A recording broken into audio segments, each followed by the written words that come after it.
اگر میں آپ کو بتا بھی دوں تو وہ سوچ کر وہ کہاں افسوس جو سہ کر ہوتا ہے۔ آئے دن ہم یہ کہانیاں داستانیں سننے کو ملتی ہیں کہ لوگ اپنی زندگی کی موج مستی میں مشغول ہیں، تو کیا کبھی انہوں نے اس طبقے کے بارے میں سوچا جو صرف صبح کی میں روٹی ان کو میسر ہوتی ہے تو وہ شام کے بارے میں سوچتے ہیں کہ ان کو ملے گی کہ نہیں؟ تو آئیے جانتے ہیں مزدور طبقے کے بارے میں اور ان کی مشکلات۔ تو آپ کتنے عرصے سے اس پیشے میں ہیں؟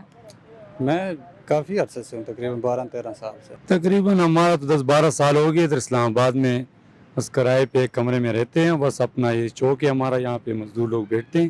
بات ہوتی کام کی، کبھی 1500 ملتی، کبھی 2000۔ کرونا کے دنوں میں آپ نے کیسے گزر بسر کیا؟ یہی بس 400-500 میں بڑی مشکل سے گزارا کرتے چلاتے رہے۔ کام ہے ہی نہیں تو گزر بسر کہاں سے ہوگا؟ ایک تو عمران خان صاحب کی طرف سے جو ہے نا اتنا مہنگائی ہو گئی کہ ہر چیز جو ہے نا دگنی پہ آ گئے ہیں۔ دوسری ہمارا یہاں پہ یہ کہ ایک دن دیہائی لگا تو 5 دن نہیں مل رہا ہے، تو ہم لوگوں کا یہی حالات ہے، بس اسی طرح گزر ہو رہا ہے کہ بس مر کے جی رہے ہیں۔ دیکھیں جی، کرونا میں تو وہ تو سب کو پتہ تھا کہ پورا پاکستان میں لاک ڈاؤن ہے، پاکستان جام ہے، کہیں جا نہیں سکتے تھے، ہم تو کسی کو گلہ نہیں کر سکتے تھے نا۔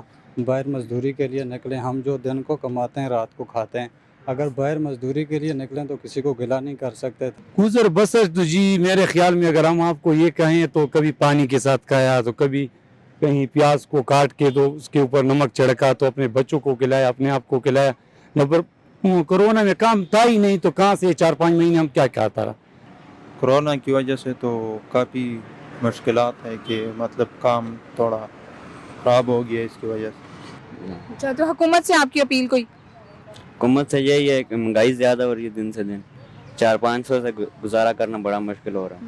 حکومت کو تو ہم یہ اپیل سب سے پہلے یہ کر رہے ہیں کہ بھائی آپ ہمارے لیے یہ کریں، کم از کم یہ آٹا ہو گیا، چینی ہو گیا، یہ پتی ہو گیا، جو ہمارے اخراجات ہو، کھانے پینے کی چیزیں، مہربانی کر کے اس کو تو کم از کم وہ ہمارے ساتھ مناسب ریٹ پہ لگائیں تاکہ غریب طبقہ جو ہے وہ اپنا زندگی تو ایسا آرام سے گزار لیں۔ حکومت کو چاہیے کہ مزدوروں کے لیے ابھی بھی دہاڑ نہیں لگ رہی، ابھی تو پاکستان کھلا ہوا ہے، مزدور کے لیے کچھ کریں۔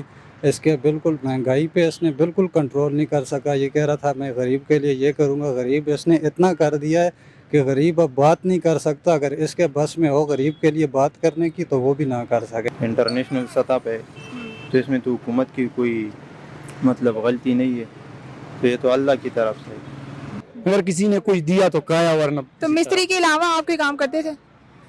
بس یہی مستری کا کام ہو، جو بھی مزدوری ملے، اگر ملے تو کریں گے نا جی، نہ ملیں گے تو پھر کیا کریں گے؟